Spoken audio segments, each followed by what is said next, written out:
الحمد لله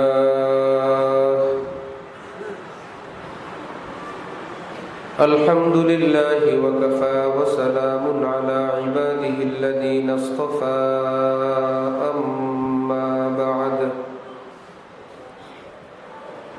فأعوذ بالله من الشيطان الرجيم بسم الله الرحمن الرحيم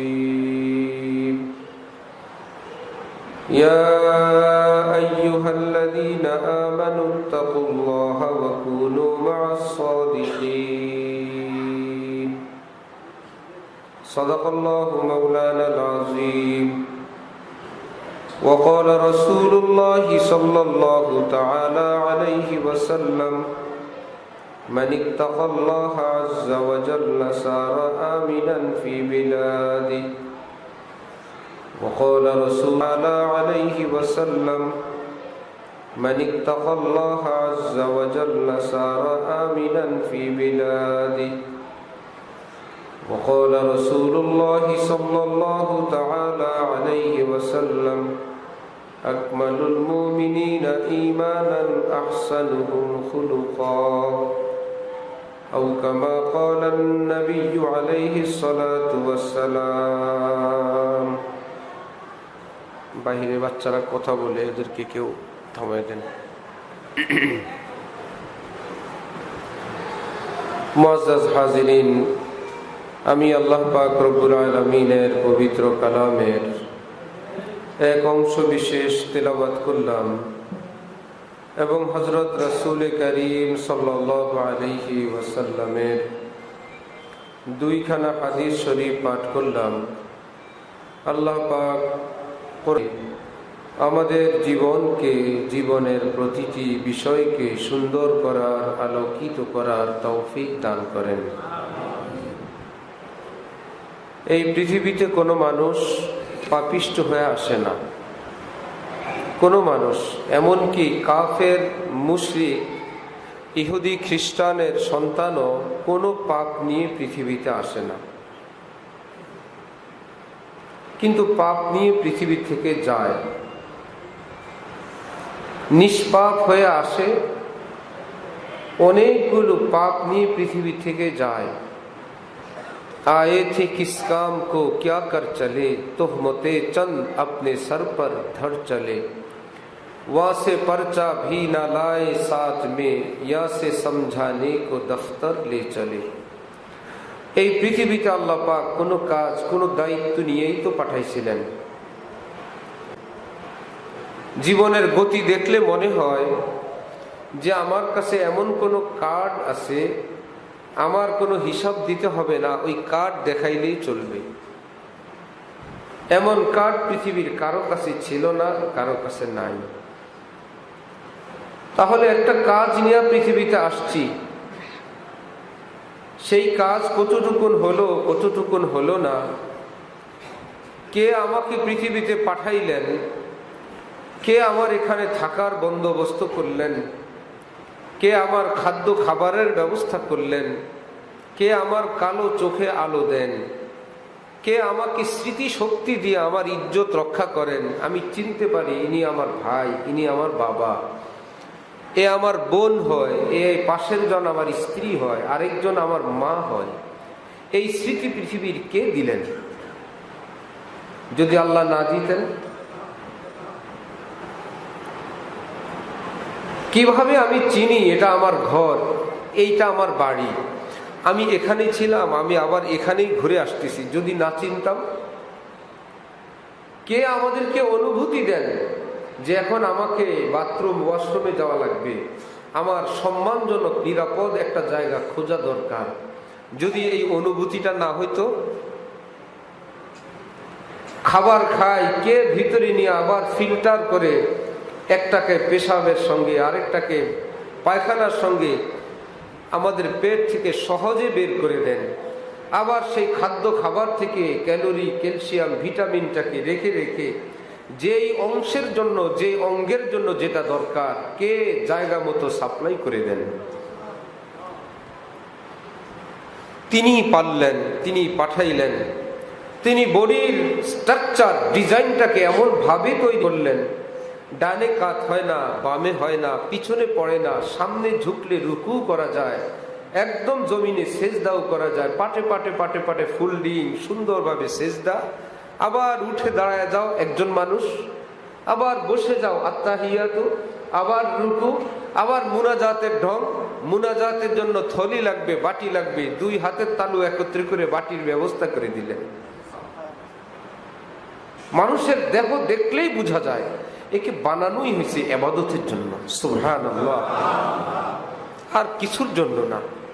নাম कैसा है प्यारा मोहम्मद जिनके सदक़े में ईमान है जान में। রূহ ছিলাম, আর কিছুই ছিলাম না। আল্লাহ পাক নিজের রূপ দেখাইছেন। আলাস্তু বিরব্বিকুম, আমি কি তোমাদের প্রভু নই?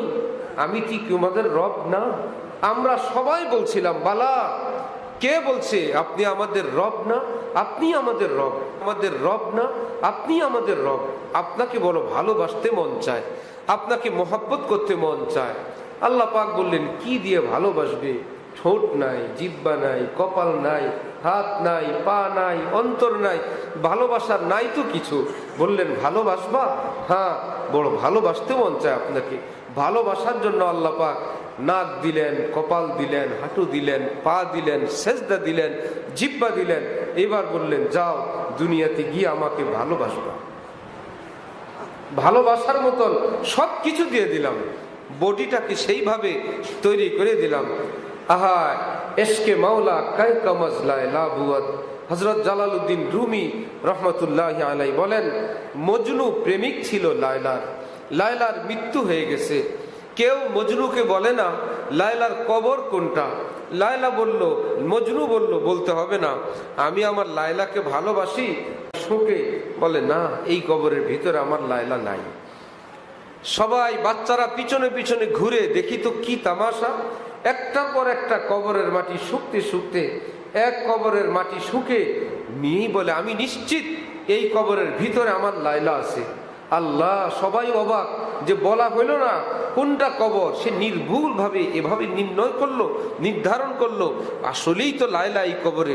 হযরত জালালউদ্দিন রুমি রহমতুল্লাহি আলাইহি মসনবী শরীফের মধ্যে লেখেন, এশকে মাওলা কায় কমজলায় লাবুয়াত হামচু মজনু বু কুনম হর খাকেরা তাবিয়াবম বয়ে মাওলা বেখাতা। লায়লার পাগল মজনু যদি মাটির ভিতরে কোথায় লায়লা আছে মাটি ছুকে ছুকে নির্ভুল ভাবে লায়লাকে বের করতে পারে, আমি মাওলার দেওয়ানা, আমিও খুঁজবো কোন আল্লাহ ওয়ালার ভিতরে আল্লাহর খুশবু আমি পাই। যতই ভান করুক, দরবেশি করুক, আমি শুকবো কার ভিতর থেকে আমি আমার মাওলার খুশবু পাই। আল্লাহর কসম, রব্বুল আলামিন নিজের রূপ দেখায়া এমন পাগল বানাইছেন আর দুনিয়ার কিছুই ভালো লাগে না। হজে উমরায় যাই আমরা, 15 দিন, 1 মাস, 40 দিন থাকার পর ঢাকা এয়ারপোর্টে আসলে মনে হয় একটা বাজারে নামলাম। 15 দিন থেকে আসছি, কি সব দেখছি, কি মনে হয় সব ছোট ছোট মনে হয় একদম। আর যারা বছর বছর থাকছেন, যুগ যুগ থাকছেন, সেই বেচারা তো ভাববে যে কোথায় আসলাম। মাতৃভূমির মহব্বত ভিন্ন জিনিস, টান আরেকটা জিনিস, কিন্তু কি দেখে আসলাম, এগুলো কেমন কেমন লাগে। বাজার ঘাট, রাস্তা, রিক্সা সব কেমন কেমন জানি লাগে। ঠিক যেই বেচারা একবার বাদশাহী করে তার কাছে এমপি গিরি আর চেয়ার সব কেমন কেমন জানি লাগে। ঠিক যেই বেচারা একবার বাদশাহী করে তার কাছে এমপি গিরি আর চেয়ারম্যান গিরি এগুলো মজা লাগে না। বাদশা ছিল, একবার যে জমজম খেয়ে অভ্যস্ত, 24 ঘন্টা যখনই পান করে জমজম, এই বেচারাকে মিনারেল ওয়াটার দিয়ে আপনি তৃষ্ণা মিটাইতে পারবেন না। যে আবে জমজম খরদা বুদাম আবে সোরা কে খোরাম বাদশাহী করদা বুদাম পাসবানি কে কোনাম। আরে ভাই, জমজমে অভ্যস্ত লোক, ড্রেনের পানি দিয়ে আমাকে দেখায় না। আফতাব কা হাম নশি হো দিয়া মত দেখা মুঝে, সূর্যের সঙ্গে থাকি চেরাগ আমারে দেখায় না। যেই বেচারা প্রেসিডেন্টের গাড়ি চালায় সেই বেচারাকে যদি মহল্লার কমিশনার সাহেবের ড্রাইভার বলে এই আমার বসের গাড়ি, আমার বস, প্রেসিডেন্টের ড্রাইভার বলবে তোর বেটা তুই আর তোর বস সর, কি ব্যাপার, দুজনে তো ড্রাইভার। আরে ড্রাইভার তো কার ড্রাইভার? বাদশার ড্রাইভার, তারও পাওয়ার বেশি। রব্বুল আলামিন আমাদেরকে দুনিয়াতে পাঠানোর আগে নিজের রূপ দেখায়া পাগল বানায়া এইবার বললেন, যা যত কিছুই দেখবা মন ভরবে না, আমি আল্লাহ ছাড়া মজা লাগবে না। সুবহানাল্লাহ। দেখা দিলাম, এবার যাও। আহা, দুনিয়াতে আসছে, এও ভালো লাগে না, এখানেও ভালো লাগে না, বাড়িও ভালো লাগে না, গাড়িও ভালো লাগে না, বাদশাহীও ভালো লাগে না, লাগে কিছুক্ষণ, একটু পরে আর লাগে না, অল্প একটু লাগে, আর একটু লাগে না। এত কষ্ট করে নিজের পছন্দের স্ত্রী ঘরে নিয়ে আসলাম, পরে দেখি না ও সব কিছু ভালো লাগে না, মাঝে মাঝে একটু ভালো না বা লাগার আচরণও ফুটে উঠে। কি মুশকিল। রব্বুল আলামিন বলেন, দিলাম দুনিয়ার মাজারে ছেড়ে যাও, কিচ্ছু ভালো লাগবে না। কোরআন শরীফে আবার বলেন কি, আলা বিজিক্রিল্লাহি তাতমাইন্নুল কুলুব, মনটাকে বুঝ দিতে পারবা না পৃথিবীর কিছু দ্বারা। যদি মনে একটু আনন্দ চাও, ফুর্তি চাও, শান্তি চাও, ইতমিনান চাও, আমি বুদ্ধি দেই, শুনো, উযু করো, আমি আল্লাহকে ডাকতে শুরু করো, আমি আল্লাহ শান্তি সাপ্লাই শুরু করে দিব। আল্লাহ শোনো, পৃথিবীর বাসী, বিশ্ববাসী, কোথায় যাও শান্তি খুঁজতে? বিজিক্রিল্লাহ, আমারে ডাকা শুরু করো, শান্তি আসতে শুরু করবে। কম্পাসের কাঁটা দেখছেন কেউ? কম্পাস দিক নির্ণয়কারী যন্ত্র, এর নিচে তো অক্সিজেনের মতো কিছু থাকে ভাই, এটা বলের উপরে থাকে, এটাকে ফিক্সড কোনো দিকে করা হয় না। আপনি যেই দিক ইচ্ছা সেই দিক ঘুরাইতে পারবেন, উত্তর দক্ষিণ পূর্ব পশ্চিম সবই বরাবর। এই বাচ্চারা কথা বলে, কেউ না এদিকে,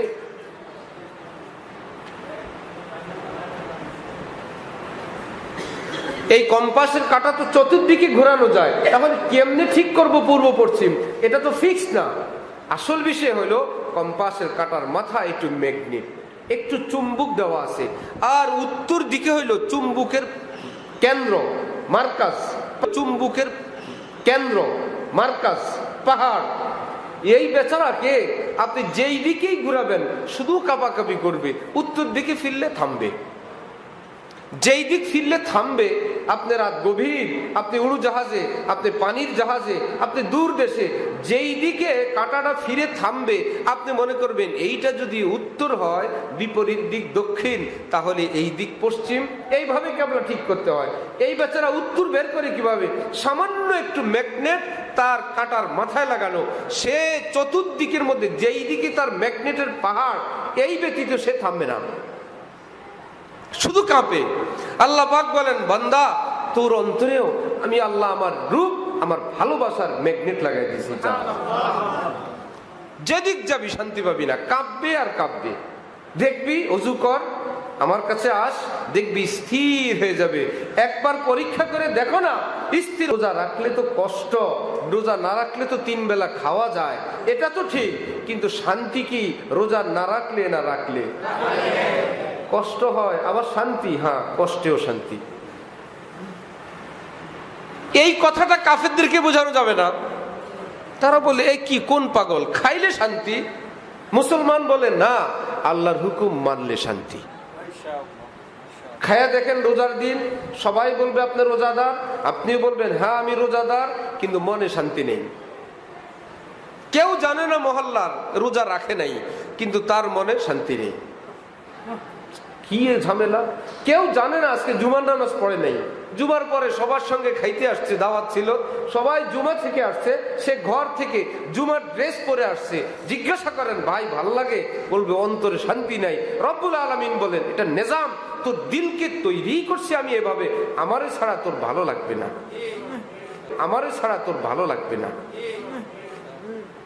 কোনো কিছু দিয়ে তোর দিলকে তুই শান্ত করতে পারবা না, আমি ম্যাগনেট লাগায় রাখছি। আল্লাহ বিজিক্রিল্লাহ তাতমাইন্নুল কুলুব। বিজিক্রিল্লাহ শব্দ আরবি গ্রামার অনুযায়ী একটু পরে আসার কথা, আগে আসার কথা না। নিয়ম অনুযায়ী তাতমাইন্নুল কুলুবু বিজিক্রিল্লাহ, বিজিক্রিল্লাহ শব্দ আগে নিয়ে এসে অর্থ দাঁড়াইলো এই, শোনো, কেবলমাত্র আমি আল্লাহর জিকিরে বন্দিগিতে ডাকলেই শান্তি আসবে, শান্তির আর কোনো রাস্তা নেই। হযরত ওয়ালা করাচি, আমাদের দাদা শেখ, বিশ্বের বড় আলেম, বুজুর্গ, আল্লাহওয়ালা, আরেফ, তিনি বলেন, মক্কা শরীফে একটা বাচ্চা হারানো গেছে। বাচ্চাটাকে বহু মহিলা পুরুষ সান্ত্বনা দেওয়ার চেষ্টা করলো, তার কান্না থামেই না। কি মুশকিল! এতজন তাকে এতভাবে চেষ্টা করলো, কোনোভাবেই থামে না। এতভাবে চেষ্টা করলো, কোনোভাবেই থামে না। কিছুক্ষণ পর একজন কালো রঙের মহিলা কোত্থেকে জানে দৌড়ে আসলো, বাচ্চাটাকে কোলে তুলে নিল। সেও জড়ায় ধরলেন, বাচ্চাও মাকে জড়ায় ধরে, দুজন কান্না এবং চুপ, কোনো সাউন্ড নেই। এত মা আসলো, এত রকমের খাবার দিল, এত সান্ত্বনা দিল, শান্তি হলো না। সে খুঁজতে তার মাকে, মা ছাড়া আমার শান্তি নাই। আহা, আল্লাহর কসম, বান্দা দিল খুঁজতে থাকে মাওলাকে, মাওলা ছাড়াও আমার শান্তি নেই। যত কিছুই দেয় তার ভালো লাগে না, কোনোভাবেই তার ভালো লাগে না। হযরত ওয়ালা করাচি বলেন, দেখো ভাই, ঘুড়ি উড়ায়, সব ঘুড়ি আকাশে, একটা ঘুড়িকে কয়েকজন মিলে দৌড়ায়। কি ব্যাপার, এটাকে ধরো, আরেকটাকে ধরো না কেন? না, ওগুলোকে ধরা যাবে না, এই ঘুড়িটাকে ধরা যাবে। কেন? এটা ছিঁড়ে গেছে। মানে এটা মালিকের সঙ্গে সুতা কাটা ঘুড়ি, তুমি বুঝলা কিভাবে? বললে কাটা ঘুড়ি, তুমি বুঝলা কিভাবে? বললে ঘুড়ির চেহারা দেখলে বোঝা যায়। যেই ঘুড়ি ডানে বায়ে কেবল এরকম করে আর নিচের দিকে নামতে থাকে, এ দেখনেওয়ালারা বুঝে এটা কাটা গেছে, এটা কাটা ঘুড়ি। আর বাকিগুলো স্থির আছে, হয়তো জায়গায় আছে, না হলে উপরে উঠতেছে, চলার ঠং এটা বলে দেয় এটা মালিকের হাতে আছে। এটাকে কিছু করলে মালিক কিন্তু হামলা করবে, বিচার দিবে, এটা কিছু করা যাবে না। কাটারারে ছিঁড়ো, তসতস করে ফেলো, কোনো বিচার নাই। ঠিক তেমনি ভাবে মুসলমান যতদিন পর্যন্ত নিজের জীবনের ডুরি আল্লাহর হাতে থাকবে, কাফের মুশরিক বেঈমানরা একত্রিত হয়েও যদি কিছু করার চেষ্টা করে, রব্বুল আলামিন বলেন, মান আদালি ওয়ালিয়ান ফাকাদ আযানতুহু বিল হারব। তোমার জীবনের রশি আমি আল্লাহর হাতে দাও, কেউ তোমার দিকে রাঙা চোখে তাকাইলে তার বিরুদ্ধে আমি আল্লাহ জিহাদ করব, আমি যুদ্ধ করব। মুরগির বাচ্চা আশপাশে ঘুরে ফিরে খায় লয়, আশপাশে ঘুরে ফিরে খায় লয়। মুরগি তার জায়গায় একটু পাশ দিয়ে যায়েন তো।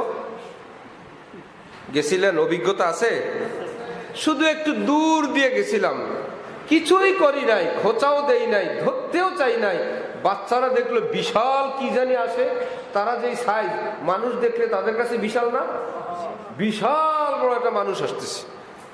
দৌড়, হালকা একটু কিচির মিচির, মা ডানা মেলে দিল, সব ডানার নিচে আসলো, সবাইকে গুছায়া মুরগিটা খাপত করে গিয়ে একটা হামলা করে আসলো। যে লোকটা পাশ দিয়ে গেল, কি ব্যাপার বাবা, আমি তো তোমার কিছু করি নাই, কিছু করো নাই। বাচ্চারা ভয় পাইল কেন? কিছু না করলে ভয় পেয়েছে? আমার বাচ্চাগুলো কিচির মিচির করে উঠছে, চিৎকার দিয়ে উঠছে, নিশ্চয়ই তুমি কোনো অন্যায় করছো। কিছু না করলেও নিজের সন্তানের সান্ত্বনার জন্য একটা হামলা করে আসে। ওহো, মুরগির কাছে তার বাচ্চার এত কদর, একটু কিচির মিচির আওয়াজও সে সহ্য করতে পারে না, প্রতিশোধের জন্য চলে যায়। তার কলিজার টুকরা সন্তান, মা তার সন্তানকে যত মহব্বত করেন, আল্লাহ পাক তার এক এক বান্দাকে এর চাইতে বেশি মহব্বত করেন। যদি সে আল্লাহকে ভুলেও যায়, যদি সে নামাজ নাও পড়ে, কি ভাইয়েরা, বেনামাজির রিজিক কে দেন? আলো বাতাস কে দেন? ব্রেন মস্তিষ্ক ঠিক রাখেন কে? ঘুম যখন যায় ফেরেশতা দিয়া পাহারাদারি করেন কে? রব্বুল আলামিন বলে, তুমি ভুলছো, আমি ভুলি নাই। আমি ভুললে তো তুমি বাঁচবাই না, বাঁচবাই না। অপেক্ষায় আছি, দেখি ফিরি কিনা, আসি কিনা, আসি কিনা। আহা, নিজের এক মায়ের এক সন্তান পাগল, সেই পাগল শিকল দিয়া বাঁধতে হয়, লোক রেখে খাবার দিতে হয়, এতটা বিশৃঙ্খল পরিস্থিতি। সবাই বলে, মা আপনি দোয়া করেন মরে যান, একটা শান্তি। মা বলে, আমি বলতে পারবো না। খবর পাইলাম মারা গেছে, বেশ বয়স হয়েছে, লোক রাখছে, কেউ থাকে না, এক লোককে রাখছে, বললো তোরে জায়গা দিব, কেরানীগঞ্জে কয়েক কাঠা জায়গা দিব, ওর খেদমত কর। ফ্যামিলির কেউ করে না। সেই পাগল যখন মরল, সবাই খুশি মহল্লার, যাক একটা কষ্ট গেছে। মা কান্দে, আরে আমার বাবা নাই। কি আশ্চর্য কথা! মা বলে, আমার বাবা নাই, এই এত কষ্ট দিছে সেই বান্দা, তারপরেও বলে আমার বাবাটা নাই। রব্বুল আলামিন বলেন, হে আমার বান্দারা শোনো, আমি আল্লাহ তোদেরকে লালি পালি, এই জন্য তোদের জন্য আমার বড় মায়া। যখন ভুল বিচ্যুতি করে ফেলবা না, আমার ডাক দিবা, রব্বি, হে আমার পালনেওয়ালা আল্লাহ, ইগফির, আমি তো ভুল করে ফেলছি, আমাকে মাফ করে দেন। নিজেই শিখিয়ে দিচ্ছেন। ওয়ারহাম, শুধু মাফ করে দিয়েন না। বাচ্চা যখন ভুল করে মা দৌড়ে যায়, ভয় পাইছে, শুধু কি বলে এই যে আমি পাশে আসছি এই বলে না, কোলে নেয়। পাশে আসছি এই বলে না, কোলে নেয়, জড়ায় ধরে, থুতনির নিচে দিয়া চাপা দেয়, বুকের সঙ্গে জড়া বাচ্চার কলিজাটা ঠান্ডা করে দেয়। আল্লাহ নিজেই শিখিয়ে দিচ্ছেন। খালি মাপ চেয়ে বসে থাকবা না, ইগফির বলো, ওয়ারহাম, আয় আল্লাহ মাফও করেন, আপনার রহমতের কলি নিয়ে আদরও করেন।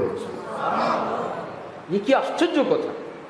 শুধু মাপ না, ওয়াকুর রব্বিগফির ওয়ারহাম, আয় আল্লাহ মাফ করেন আবার আদর করেন। ওয়ারহাম, আল্লাহ ওয়াকুর রব্বিগফির ওয়ারহাম ওয়া আনতা খায়রুর রাহিমিন। আপনার মতো মায়াওয়ালাই পৃথিবীতে আর কেউ নাই। আল্লাহ শিখিয়ে দিয়েছেন কে? কোরআন শরীফে নিজেই শিখিয়ে দিয়েছেন। এই জন্য এক বুজুর্গ বলছেন, বাজ আ হর আঁচে হস্তি, বাজ আ গর কাফেরো গবরো বুত পরস্তি, বাজ আ ই দরগায়ে মা দরগায়ে না উম্মিদি নিস, সতবার আগার তওবা শিকস্তি, বাজ আ বান্দা ফিরে আয়, ফিরে আয়, আল্লাহ তোরে মাফ করে দিবে। আয় বান্দা বলে আমি তো অনেক ভুল করছি, রব আয়। বান্দা বলে আমি তো অনেক ভুল করছি, রব্বুল আলামিনের দরবার থেকে বলে আয় মাফ করে দিব। বান্দা বলে আমি তো অনেকবার তওবা করে ভঙ্গ করছি, আল্লাহর দরবার থেকে আওয়াজ আসে আয়, ভঙ্গ করলে আবার তওবা করে আমি আবার মাফ করে দিব। বান্দার পক্ষ থেকে আওয়াজ আসে আমি তো মূর্তি পূজা করে ফেলছি, আমি তো শিরিক কুফরি করে ফেলছি, আমি তো নাস্তিক মুরতাদ হয়ে গেছি। আল্লাহর পক্ষ থেকে আওয়াজ, বাজ আ ফিরে আয়, আমি আল্লাহ তোরে এখনো মাফ করে দিব, যা কিছু হয়েছে মাফ করে দিব। আয় আমার ভাই, দরকার একটু হিম্মতের, দরকার একটু আল্লাহর দিকে চাওয়ার, একটু ফিরার, একটু ভাবার। হায় ভুল তো বহুত করে ফেলছি, पीने को तो बेहिसाब पी ली, अब है रोजी हिसाब का धड़का। আহা নষ্টামি তো অনেক করলাম, একটু জীবনটাকে আল্লাহর দিকে ঘুরাই তো দেখি তো ভালো লাগে কিনা। ভারতের জাতীয় কবি জিগর মুরাদাবাদী সারা জীবন মদে অভ্যস্ত লোক, হঠাৎ এক সময় মনে পড়ছে অভ্যস্ত লোক, হঠাৎ এক সময় মনে পড়ছে যে চলো একটু ভালো হই। কেমনে ভালো হবেন? হাকিমুল উম্মতের খলিফা খাজা আজিজুল হাসান মজজুবের সঙ্গে দেখা হয়েছে, বলল যে তোমার হুজুরের কাছে একটু যাইতে চাই। তিনি তো বড় খুশি, হ্যাঁ হ্যাঁ চলো। বলল খাজা সাহেব শুনেন, আপনি যেহেতু জেন্টলম্যান, আমিও জেন্টলম্যান, বিষয়টা বুঝবেন, আমি তো মদে অভ্যস্ত লোক, এত লম্বা সময় তো মদ ছাড়া থাকতে পারবো না। হুজুরের সঙ্গে দেখা করতে যাব, শর্ত হইল মদের বোতল সাথে থাকবে। এত লম্বা টাইম মদবিহীন থাকতে পারি না আমি। খাজা সাহেব বললেন, এটা কেমন কথা বললেন? একজন আলিমের নিকট আপনি মদের বোতল নিয়ে যাবেন, এটা তো হয় না। জিগর মুরাদাবাদী বলল, না হইলে আমিও যেতে পারবো না। ঠিক আছে, আমরা তো এইরকম ফতোয়াই দিতাম, এরকম না? আর মনে করতাম ওই লোক এতদিন যাই ছিল, এইবার নাস্তিক হয়ে গেছে। এইবারের এই কথায় আমাদের অনেকের ফতুয়া নাস্তিক আর কাফের একদম পানিবাদ, ডেলি হইতে থাকে। কেউ নাস্তিক হয়ে যায়, কেউ কাফের হয়ে যায় ডেলি। হযরত থানবীর নিকট উনি গেলেন, খাজা সাহেব বললেন জিগর আসতে চেয়েছিল। ভাই জাতীয় কবি, ভারতের মতো জায়গা তো, কিন্তু হুজুর মদের বোতল নিয়ে আসতে চেয়েছি, তারপর আমি নিষেধ করে দিছি। হযরত থানবী বললেন, খাজা সাহেব আপনি এতদিন থাকেন, দিন সম্পর্কিত কিছুই শিখলেন না, কিছুই জানলেন না। আমার নবী যদি ইহুদি খ্রিস্টানের মেহমানদারি করতে পারেন, আমি আশরাফ আলীকে আমার একজন মুসলমান ভাইয়ের মেহমানদারি করতে পারি না? আমার ভাই জিগর মুরাদাবাদী একজন মুসলমান, মদের বোতল নিয়ে আসবে, মসজিদে প্রবেশ নিষেধ, মাদ্রাসায় প্রবেশ নিষেধ, মদের বোতল নিয়ে আশরাফ আলীর ঘরে ঢোকা তো প্রবেশ নিষেধ না? এটা তো মসজিদ মাদ্রাসা না। স্বামী স্ত্রীর জীবন যাপন মসজিদে জায়েজ নাই, ঘর বাড়িতে থাকতেছে না মানুষ। মসজিদের পবিত্রতা, মাদ্রাসার পবিত্রতা, খানকার পবিত্রতা এটা একরকম। ঘর বাড়ির বিধান, মসজিদের ভিতর তো পেশাবখানা পায়খানা বানানো যায় না, এটা তো বাইরে বানানো লাগে। কিন্তু আমাদের ঘর বাড়িতে কি নাই? আছে, অনেক বিষয় আছে। তো উনি আসতো, আমার ঘরে আসতো, আমি মেহমানদারি করতাম। খাজা সাহেব ভাবলেন যে এই কথা তো আমার জানা ছিল না, আমি জিগরকে পাই কোথায়? বেশ কিছুদিন পর আবার দেখা। ভাই আপনি যাইতে চাইলেন, আর আমি আপনাকে এভাবে নিষেধ করে দেয়াতে হাকিমুল উম্মত মুজাদ্দিদি মিল্লাত হযরত মাওলানা আশরাফ আলী থানভীর মতো হুজুর আলেম আল্লাহওয়ালা, তিনি আমাকে ধমকাইলেন এবং বললেন, আমার নবী যদি ইহুদি খ্রিস্টানের মেহমানদারি করতে পারে, আমি আশরাফ আলীকে আমার একজন মুসলমান ভাইয়ের মেহমানদারি করতে পারি না? খাজা সাহেব, আপনি অন্যায় করছেন। এইটুকুন কথায় খাজা সাহেব শুনেন, আমি হযরতের কাছে যাব, মদের বোতল ছাড়াই যাব। কাজ শুরু হয়ে গেছে। হেদায়েত পৃথিবীর কারো হাতে নাই। ইন্নাকা লা তাহদি মান আহবাবতা ওয়ালাকিন্নাল্লাহা ইয়াহদি মান ইয়াশা। আল্লাহ পাক নবীকে বলেন, আপনি চাইলেই কাউকে হেদায়েত দিতে পারবেন না। হ্যাঁ, চাওয়া আপনার দায়িত্ব, দাওয়াত দেওয়া আপনার ডিউটি, হেদায়েত দেওয়া আমি আল্লাহর ডিউটি। আমি দিব। গাছ লাগাবেন আপনি, ফল দিব আমি। জিগর যাবে কেমনে? মদের বোতল সহ না মদের বোতল ছাড়াই? আল্লাহ, কাজ তো হয়ে গেছে। হযরত থানবীর নিকট গেলেন, বসলেন। হযরত থানবী তো থানবী, যে যত বড় আলেম হয়, আল্লাহওয়ালা হয়, তার আখলাক তত বড় হয়। সাধারণ মুসলমান দেখলেও আল্লাহ আমার ভাই। সাধারণ মুসলমানের ভিতরেও তাওহীদের খুশবু দেখেন। আর যত ছোট হয় মোল্লা, তত দেখে এ তো 14 বার নাস্তিক হয়েছে, 100 বার কাফের হয়েছে, ও তো বহুত আগেই কাফের হয়ে গেছে। যেমন ছোট ডাক্তারের কাছে গেলে বলবে, আপনি 2 ঘন্টা পরে আসলেই কবরে চলে যাওয়া লাগতো, বলে না? আর 3 দিন পরে আসলে তো আপনি অন্ধ হয়ে যেতেন, আর 2 দিন পরে আসলে আপনার কিডনিটা ধ্বংস হয়ে যেত, আর কয়েক ঘন্টা পরে আসলে তো এখানে লাশ আসতো। আর যত বড় ডাক্তারের কাছে যাবেন, আহা, বলবো, আরে ভাই বসেন, আল্লাহর রহমতে এ ব্যাপার না, আল্লাহ পাক দয়া করলে সুস্থ হয়ে যাবে। কি বেড়া ABM আব্দুল্লাহর নিকট আমি আমার বাচ্চাকে নিয়ে গেলাম। আমাদের প্রাইম মিনিস্টারের পার্সোনাল ডাক্তার, বাংলাদেশের সবচেয়ে বড় একজন মেডিসিন বিশেষজ্ঞ ডাক্তার ABM আব্দুল্লাহ। তো রোগীর সমস্যা অনেক, ঔষধ দিল সামান্য। উনি বললেন যে সামান্য দিলাম, এই কয়েকটা টেস্ট করে আসেন। তো আমি টেস্ট করে যাওয়ার সময় একটু দেরি হয়েছে, গিয়ে বললাম, স্যার আপনি সামান্য একটু ওষুধ দিয়েছেন, এতেই তো মাশাআল্লাহ অনেক ফায়দা। বললেন, কিসের সামান্য? ওষুধ কি মানুষে বেশি খায়? আমি ওনার সামান্যরে সামান্য বলছিলাম। বলো, কিসের সামান্য? মাশাআল্লাহ, অল্প একটু ওষুধ দিলেন।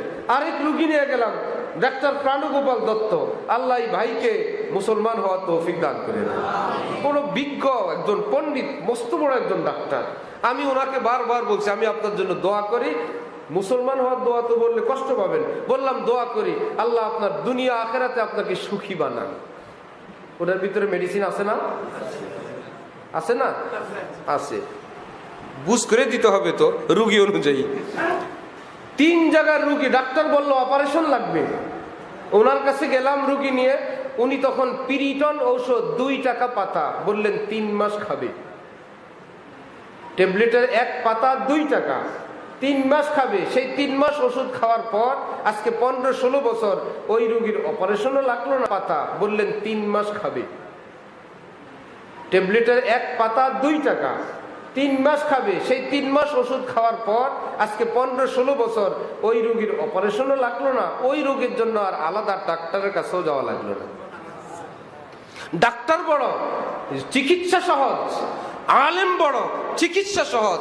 যত ছোট ডাক্তারের কাছে যাবেন, ওহো, এক এক তো ওয়াক্তে নামাজে 2,88,00,000 বছর জাহান্নাম হইলে আপনার তো আর কিছু থাকবো না চলতে চলতে, ঠিক না? খামাখার আশা করে লাভ, কয়েক তো হুজুর হিসাব নাই। যার কাছেই যাবেন, আর যত বড় ডাক্তারের কাছে যাবেন, আরে তখন আল্লাহর এলিম তারা জানেন, রব্বুল আলামিনের রহমতের সাগর তারা জানেন। আরে বসেন তো মিয়া, আপনি আপনার গুনাহ নিয়ে টেনশনে আছেন। এক এক সাহাবাদের যুগে যে বেচারা উল্টা পাল্টা করছে, এক একজন পরে ইসলাম গ্রহণ করছে, ভালো হয়ে গেছে। আপনার সারা জীবনের পাপের চেয়ে এদের এক এক দিনের পাপ বেশি, কারণ তরবারি নিয়ে নবীরে তালাশ করছে।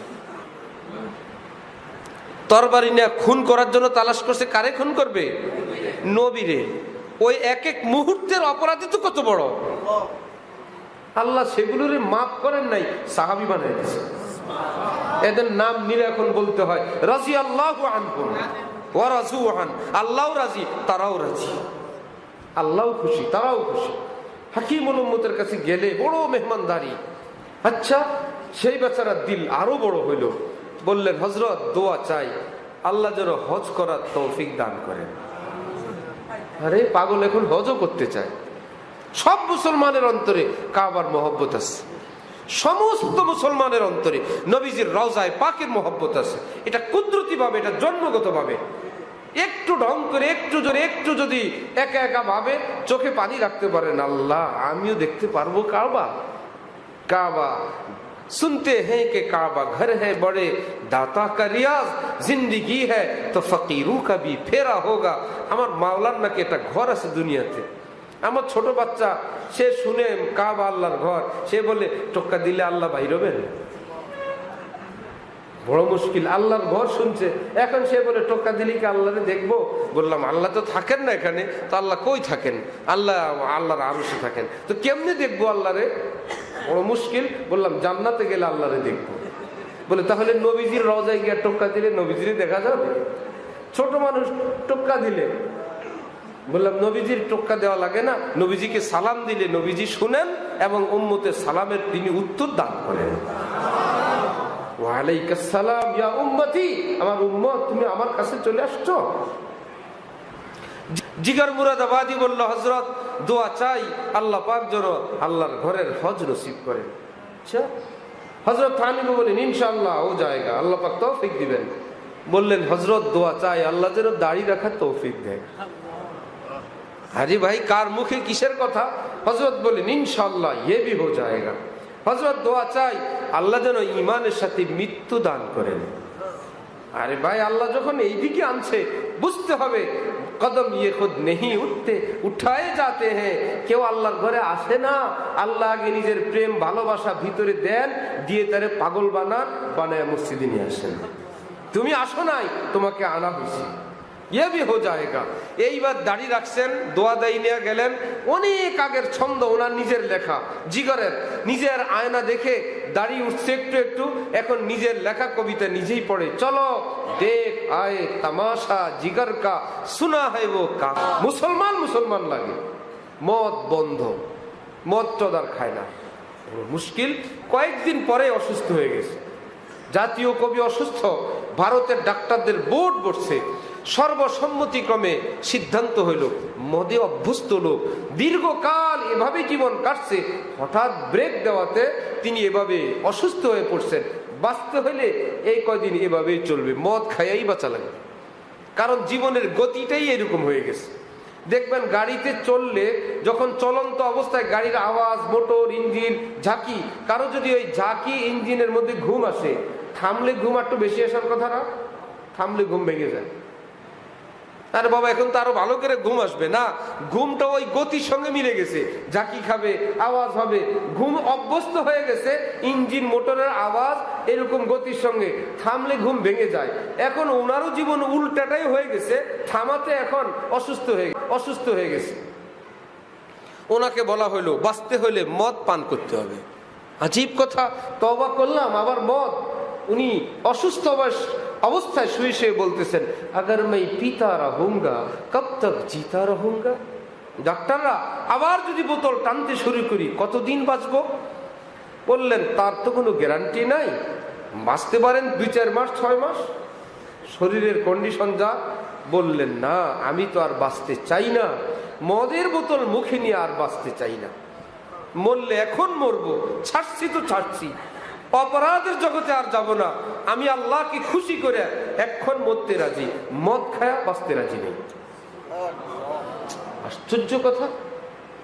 তাহলে আপনার মৃত্যুর জন্য আপনি দায়ী। ওকে দস্তখত নিয়ে যান। এক হসপিটালে নামি দামি আমার আম্মা আইসিইউতে ছিলেন, এখন লাইফ সাপোর্টে নিবেন। বললাম কি লাভ?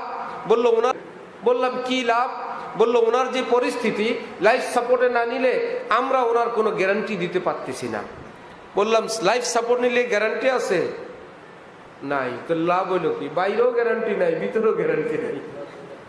বললো যদি লাইফ সাপোর্টে না দেন আপনি দস্তখত দিতে হবে, যে কোনো সময় যে কোনো দুর্ঘটনার জন্য আমি দায়ী, আপনি বলতে হবে। বললাম ঠিক আছে আমি দিব, লাইফ সাপোর্টে না নিলে আমি দায়ী। লাইফ সাপোর্টে নেওয়ার সময় আপনারা সাইন করে নেন, লাইফ সাপোর্টে মারা যাবে না, আমরা দস্তখত দিলাম। বললো না, এটা দিতে পারবো না। বললাম ওখানে যদি মারা যায়, ওখানে দায়ভার কি আপনারা নেবেন না আমার? বলে আপনারই। লাভ কি হইলো? ভিতরে মরলো আমার, বাইরে মরলো আমার, খামাখা।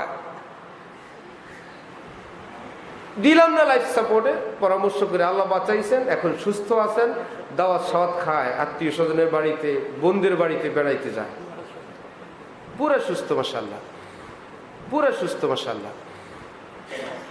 সেই বেচারা বললেন ওকে, আল্লাহ ভরসা, মরলেন না। আল্লাহ পাক বললেন এত বড় কথা যে বলতে পারে তারে মাইরে ফেলবো আমি? আল্লাহু শাফি বলে না, আল্লাহ শিফা দেন, সুস্থকরণের মালিক তো আল্লাহ। এত বড় কথা আমার বান্দা শুনাইছে, মদ খেয়ে বাঁচবে না, এখন মরে যাবে, আমি মেরে ফেলবো? বিশ্ববাসী কি সবক পাবে? দুনিয়াওয়ালারা কি সবক পাবে? মদ ছাড়াই আল্লাহ পাক জিগর মুরাদাবাদীকে সুস্থ করে দিচ্ছে। দাড়িওয়ালা, এবার নামাজওয়ালা, কয়েকদিন পর গেছে আল্লাহর ঘর দেখতে হজে। কি ভাইরা, একটা একটা শুরু হয়েছে না? কিছুদিন পর আসছে, কয়েক বছর পর ওনার যখন ইন্তেকাল হবে, আলেম ওলামারা দেখে বলছেন মৃত্যুর পূর্বেকার যে অবস্থা, আলামাত ইত্যাদি দেখলে মনে হয় জিগর মুরাদাবাদী ঈমান নিয়ে দুনিয়া থেকে গেছে।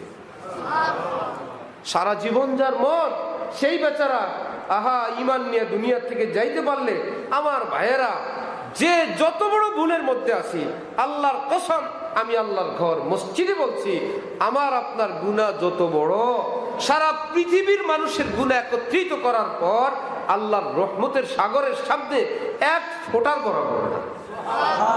সারা পৃথিবীর মানুষের পাপ আল্লাহর রহমতের সাগরের একটা ফোঁটার বরাবর হবে না, এত বড় সাগর।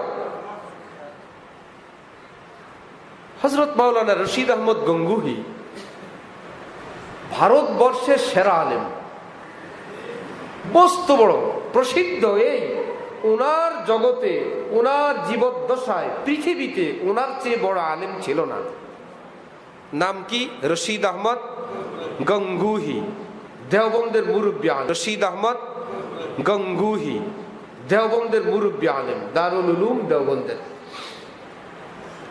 হযরত বলতেন কি জানেন? আল্লাহর কসম, এলেমের এক হরফও আমি শিখতে পারিনি। বলেন তো বলেন, আবার আল্লাহর কসম করে বলেন, এটা কোনো কথা হইল? আল্লাহর কসম, এলেমের একটা হরফও আমি শিখতে পারি নাই। মিথ্যা কথার মতো লাগে কিনা? মিথ্যা না, সত্য।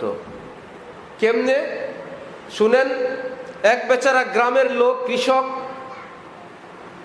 একদম গরিব মানুষ, কোনোভাবে ছেলে বিদেশ গেছে, বাবাকে বলছে বাবা আপনার নামে একটা অ্যাকাউন্ট করেন, আমি টাকা পাঠাবো। বাবার তো কলিজা বড় হয়ে গেছে, আল্লাহ আমার আজকাল ব্যাংকেও যাতায়াত, অ্যাকাউন্ট করছে, ছেলে টাকা 10,000 পাঠাইছে, পুরা মহল্লা গরম। সেই লোক, আমি আজকাল ব্যাংকে যাতায়াত করি, চেক দিছে, ব্যাংকে যায়, এর কাছে বলে ওর কাছে বলে দোয়া করবেন আল্লাহ যেন সহি সালামতে আনে। কি ব্যাপার? ছেলে টাকা পাঠাইছে। ভিতরে ফুলতে ফুলতে একদম ডোল হয়ে গেছে। ব্যাংকের গেইটে গেলে বললো একটু পরে যান। কি ব্যাপার? বললো টাকা আসছে তো ব্যাংকের, টাকাগুলো নিয়ে নে। কোনগুলো টাকা? এই যে বস্তা ভরে নিচ্ছে এগুলো টাকা। এই লোকের তো মাথায় চক্কর দিছে, বস্তায় বস্তায় টাকা, সারা জীবনে শুনছি, ব্যাংকে তো এসে দেখি সত্যি এইরকম বস্তা বস্তা টাকা ব্যাংকে যায়। যাক, চেক লিখবি কিভাবে জানে না, আশপাশের লোকদেরকে দেখে লেখে। একজনে লিখছে 5 লাখ টাকা মাত্র, 10 লাখ টাকা মাত্র। তার তো মাথা আরো চক্কর দিছে, এত বড় বড় টাক অঙ্কের টাকা মাত্র হয় কিভাবে? সে নিজেরটা নিজে বুদ্ধি করে লিখছে 10,000 টাকা কিছুই না। মাত্র জায়গায় কি লিখছে? কি লিখছে? ব্যাংকে আসার আগে কি কিছুই না ছিল না অনেক কিছু ছিল? বিশাল ব্যাপার। 10,000 টাকা উঠাইতে যেতেছে, 10,000 সোজা কথা। কিন্তু ব্যাংকে এসে যখন টাকা দেখলো 10 লাখ মাত্র দেখলো, 5 লাখ মাত্র দেখলো, ওই লোকের এখন পোল্টি নিয়ে বলে কি 10,000 টাকা কিছুই না। ঠিক বান্দা যখন নিজের গুনাহ দেখে, বিশাল গুনাহ, জানেন হুজুর কি কি পাপ করছি, দুনিয়ার কিচ্ছু রাখি। আরো বিশাল গুনাহ। হুজুর সারাটা জীবনই গুনাহ। বুজুর্গানি দিন বলেন, তুমি হইলা ব্যাংকে যাওয়ার আগে 10,000 টাকাওয়ালা গরিবের মতো, তুমি এখনো যাও নাই। যদি রব্বুল আলামিনের রহমতের সাগর দেখে পেল, বলবা আল্লাহর রহমত এগুলো। হযরত ওমর বলেন, আমি যদি আল্লাহর রাগ গোসার দিকে তাকাই, মনে হয় খবর আছে। আল্লাহর যে রাগ, মনে হয় ওমর ধরা খাইছে। কেউ যদি আটকা না পড়ে, ওমর আটকা পড়বে। আর যদি আল্লাহর রহমতের দিকে তাকাই, আমার মনে হয় রব্বুল আলামিন ওমরকে মাফ করে দিবেন। এত রহমত। কোন বেচারা গোসল করবে, পুকুরের সামনে গিয়ে দাঁড়ায় টেনশন করতেছে যুক্তির আলোকে, এই পুকুরে আমার আব্বা, দাদা, চাচা, চাচাতো ভাই, খালা, খালু, এই বাড়ির চতুর্পাড়ের লোক কি পরিমাণ গোসল করছে, কত বাচ্চার পেশাব পায়খানা ধুইছে, কত মানুষের গোসল ফরজ ছিল এই পুকুরে করছে। আর জানি পুকুরের ক্ষমতা আছে কিনা, এই পুকুর জানি আর পাক পবিত্র বানানোর ক্ষমতা আছে কিনা। কি বলেন, আছে না নাই? কত বেচারা, কত পারবে? আল্লাহ পাক বলেন, আনজালনা মিনাস সামাই মাআন তাহুরা, এই পৃথিবীতে আসমান থেকে আমি পানি পাঠাইলাম, পবিত্র না, পবিত্র। তাহুর মানে মুতাহহির, মিরারান কাসীরান গায়রা মাহদুদ। শুধু পাক না, কিয়ামত পর্যন্ত যারে পাবে তারে পাক বানিয়ে দিবে। যেই না পাক নামবে তারই পাক, যারাই পাবে। কিন্তু পুকুরকে যদি জিজ্ঞাসা করেন, নদীকে যদি জিজ্ঞাসা করেন, বুড়ি গঙ্গা শীতলক্ষাকে যদি জিজ্ঞাসা করেন, ঢাকাবাসীর পেশাব পায়খানা তো তোর পেটে পড়ে। এত মানুষ সব নাপাকি ঢালে, তোমার কি অবস্থা? বলবে আপনাদের দোয়ায়, আল্লাহর রহমতে আমি আগের মধ্যে আছি, আমি পবিত্র আছি। আপনার দরকার হয়ে আসেন, আপনাকে পবিত্র বানিয়ে দেই, আমি আগের মতোই থাকবো। রব্বুল আলামিনের রহমতের সাগর এত বড়, গুনাহ যতই হোক আল্লাহর রহমতের সামনে সেটা কিছুই না। সুবহানাল্লাহ। হযরত রশিদ আহমদ গঙ্গোহী এলেম শিখতে এলেমের সাগরের পাড়ে এইবার বলে, লা ইলমা লানা। ফেরেশতারা বলছিল না, ক্বালু সুবহানাকা লা ইলমা লানা। আল্লাহ পাক জিজ্ঞাসা করছিলেন, কি বলো? মানুষ বানাইতে চাই।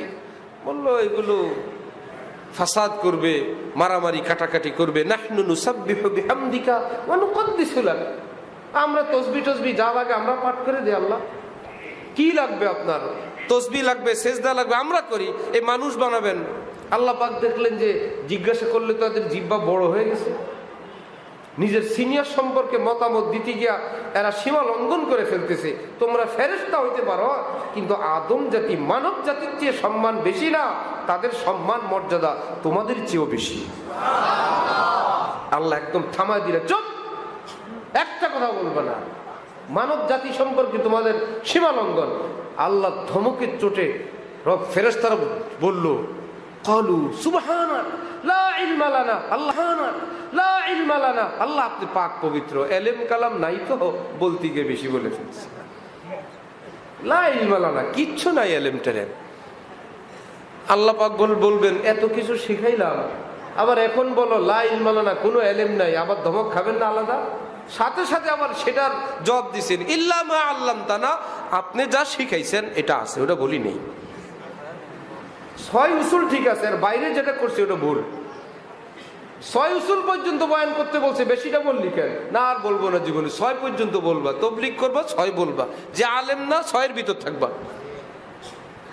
রব্বুল আলামিন ধমক দিয়ে থামায় দিছেন, লা ইলমা লানা। ফেরেশতারা আল্লাহর এলেম এর কোনাকানি দেখা শুরু করছে, লা ইলমা লানা। হযরত রশিদ আহমদ গঙ্গোহী আল্লাহর এলেম পড়তে জানতে দেখলো, আল্লাহ এত এলেমের সামনে আমি যা পড়ছি ওটা এক হরফও হয় নাই। সুতরাং আমার ভাইয়েরা, আমি বলতে চাই শুধু এই কথাটা, আমার আপনার কাছে আমার আপনার গুনাহ অনেক বড়, এটা হওয়া উচিত।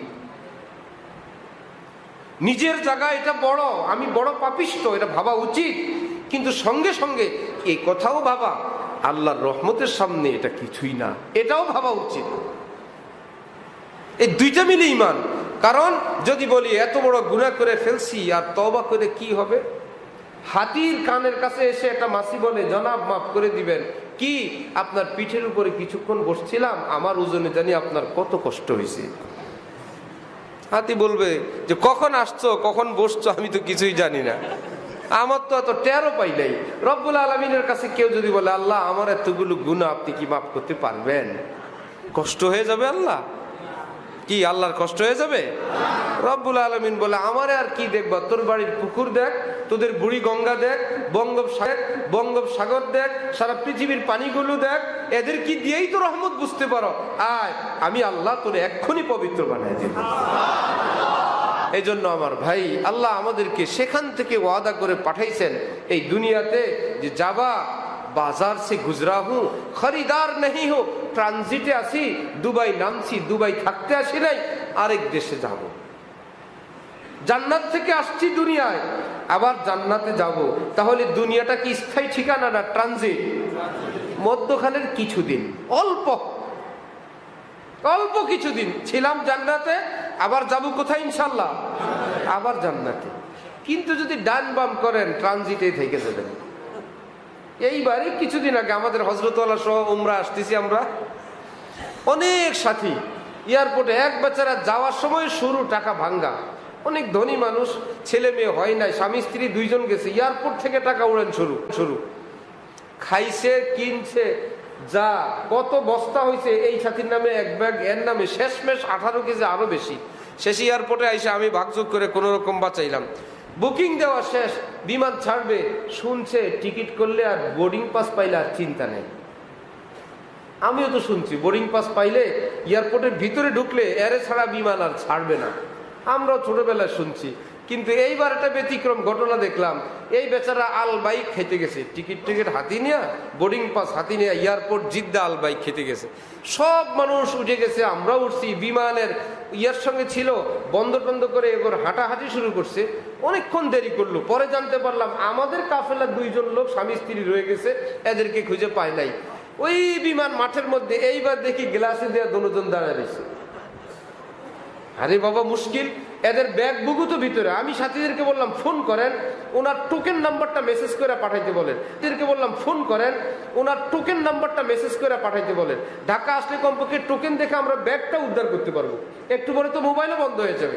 জলদি টোকেন পাঠাইলেন, কিন্তু টিকিটও হাতে, বিকি বোর্ডিং পাসও হাতে, আসতে পারছে। সবকিছুর একটা সীমা আছে।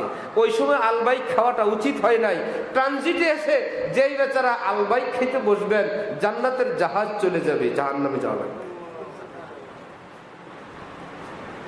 আসছিলাম নিষ্পাপ, গুঁড়ো ঘাড়ো খাও, খাইতে বাধা নাই, পড়তে বাধা নাই, হাসতে বাধা নাই, অর্থে বাধা নাই, বাড়িতে বাধা নাই, গাড়িতে বাধা নাই, ওয়াল্লাহ কোনো বাধা নাই। কিসে বাধা? জান্নাতের নাম কাটবে যেই কাজে, জান্নাতের পয়েন্ট কাটবে যেই কাজে, ওই কাজটা করো না। কাটতে শেষে তোমার নামটা যদি নীল হয়ে যায়, যদি ভুল হয়ে যায়, তওবা করো, আল্লাহ বলেন আমি মেরামত করি। পয়েন্ট কমে গেছিল, কান্দো, আমি পয়েন্ট আবার আগের মতো বানিয়ে দিব। সুবহানাল্লাহ।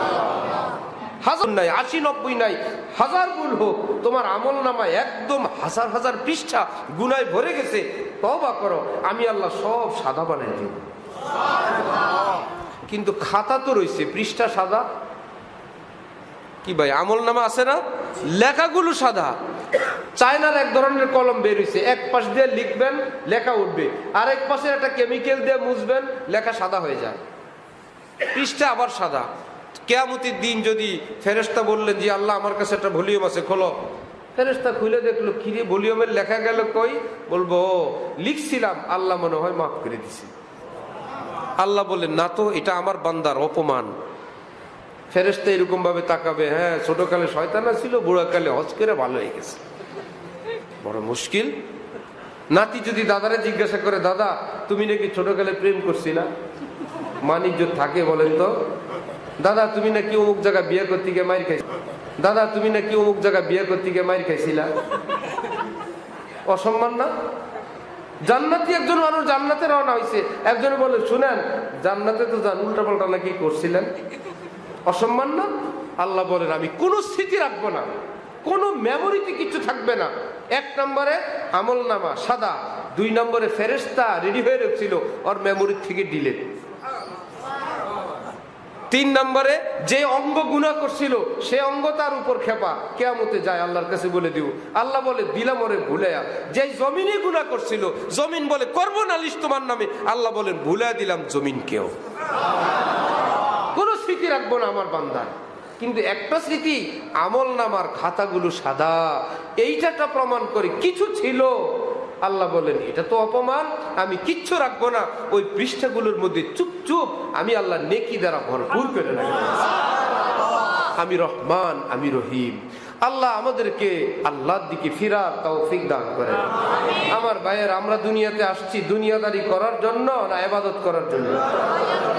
ভাত তরকারি খাওয়া লাগবে না, কাম কাজ করা লাগবে না, ব্যবসা বাণিজ্য করা লাগবে না, সব করা যাবে, গুনাহ করব না, এইটুকুন। নৌকা চলে কিসের উপর? এই জন্য বলে পানিরে বলে আপনি ছাড়া আমার কোনো উপায় নাই। পানি ভাই এত খাতির, একটু ভিতরে আসেন না। খাতির আছে বাইরে বাইরে। পানি ভাই আপনার সঙ্গে খাতির আছে ভিতরে ভিতরে না বাইরে বাইরে। যদি পানি সীমা লঙ্ঘন করে ভিতরে আসে, অল্প হলে বাটি দেয়া, বেশি হলে মোটর লাগায়।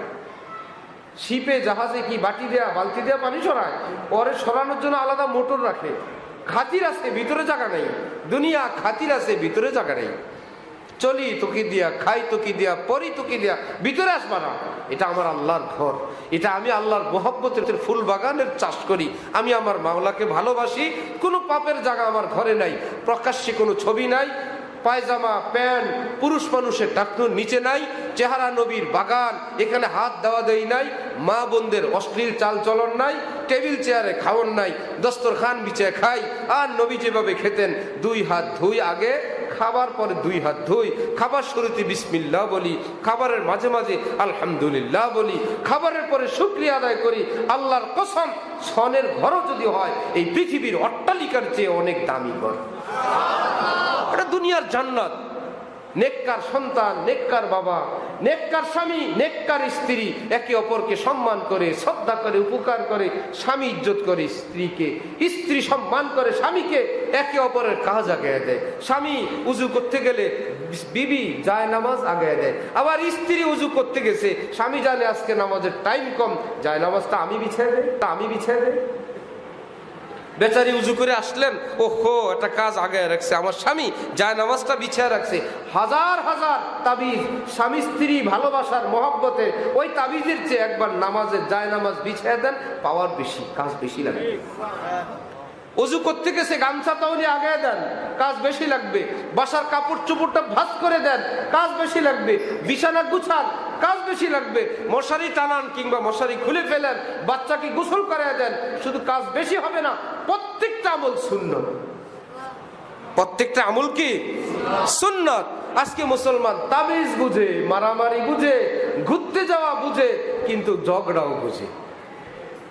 2 বিড়াল যদি ঝগড়া লাগে, উপর থেকে কিংবা দূর থেকে যে কোনো ভাবে একটু পানি ছিটিয়ে দেন, যেই পানি দোনো বিড়ালের গায়ে লাগবে, ঝগড়ার মাত্রা বহুগুণ বাড়বে। কেন? এই বিড়ালের কি হলো, গায়ে পানি পড়ছে, নিশ্চয়ই ওটা পেশাব করে দিছে। সেটা বলে আমার গায়েও পানি পড়ছে, নিশ্চয়ই সে পেশাব করছে। প্রত্যেকেই জানে আমি তো পেশাব করি নাই, তো পানি আসলো কোত্থেকে? নিশ্চয়ই সে পেশাব করছে। ঝগড়া হয়েছে, পেশাব করলি কেন? অবিশ্বাস। কিসের থেকে? অবিশ্বাস থেকে। স্বামী স্ত্রীকে বিশ্বাস করে না, স্ত্রী স্বামীকে বিশ্বাস করে না। এবার বিড়ালের ঝগড়া সারাদিন চলে, বিশ্বাসই তো নাই। এই জন্য এক ঘরে ঝগড়া চলে, পাশের ঘরে মাঝে মাঝেই অট্টহাসি। এই ঘরওয়ালারা ওই ঘরওয়ালার কাছে জিজ্ঞাসা করলো, আপনাদের ঘরে যে মাঝে মাঝেই দেখি জোরে জোরে হাসাহাসি হয়, ঝগড়া টগড়া হয় না? বলে হয়তো সারাদিনই। আপনারা যে হাসেন, ও হাসি, ওইটা নিয়ে ভাবছেন? হাসি মানে ঝগড়া লাগলে যার সামনে যেটা পাই আরেকজনে মারি। পাতিল পাই, জুতা পাই, ঝাড়ু পাই। মনে করে আমি মারলাম, স্বামী আমি স্ত্রীর গায়ে, যদি লাগলো গায়ে তাহলে আমি হাসি, ঝগড়ার থেকে ছুটি নেই। আর যদি জানে আমি রাত গভীরে উঠলাম, আমার পাশের স্ত্রী নাই, কি ব্যাপার? চুপি চুপি গিয়ে দেখি খাটের পাশে সেজদার মধ্যে পড়ে আসছে। আরে ভাই, আমি ভাবছি কই গেল, সেজদার মধ্যে তুমি পড়ে আসো। স্বামী স্ত্রী দেখলো আমার স্বামী কই, চুপচাপ দেখে পাশের রুমে, খালি রুম, স্বামী বুক ভাষায় ফেলতেছে মুনাজাতে, আল্লাহ আমাদেরকে মাফ করে দেন, আল্লাহ আমার স্ত্রীকে মাফ করেন, আমার সন্তানদেরকে মাফ করেন, ঘরে শান্তি দেন, আল্লাহ রুজিতে বরকত দেন, দুনিয়াও সুখের বানান, আখিরাতও সুখের বানান। দুই মুনাজাতে স্বামী স্ত্রীর অশান্তি বাড়বে না শান্তি বাড়বে? আমার ভাই, শান্তি বুঝি আমরা, সেই পথে না চললে শান্তি আসবে না। আল্লাহ আমাদেরকে যেই জন্য সৃষ্টি করছিলেন ইবাদত, যেই জন্য বডি তৈরি করছিলেন সেজদা, ইবাদতওয়ালা সেজদাওয়ালা আল্লাহওয়ালা জিন্দেগি হাসিল করার তৌফিক দান করেন। ওয়া আখিরু দাওয়ানা আনিল হামদুলিল্লাহি রাব্বিল আলামিন।